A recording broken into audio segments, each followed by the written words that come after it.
In this video, I'm going to show you how to install Lucidchart on your device, whether you want to use it on your browser, desktop, or mobile. I guide you through the process step by step. So first, Lucidchart is a web-based tool, so you don't actually need to install it or use it.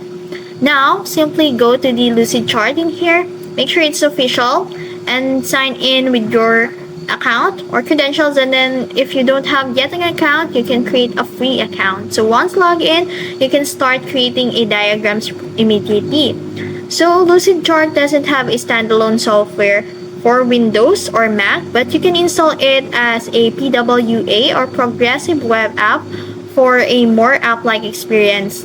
So in order to do that, go to the Lucidchart and then look for the install icon. You can see it in here. Commonly, it shows up in here. And just simply click on that and the web will be automatically download. And it much more look like a application now once it's done.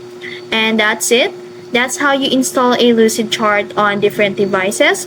So whether you're using it in a browser as our desktop app or on a mobile, you now have easy access to your diagrams anytime. So if you found this video helpful, don't forget to like, share, and subscribe to the YouTube channel.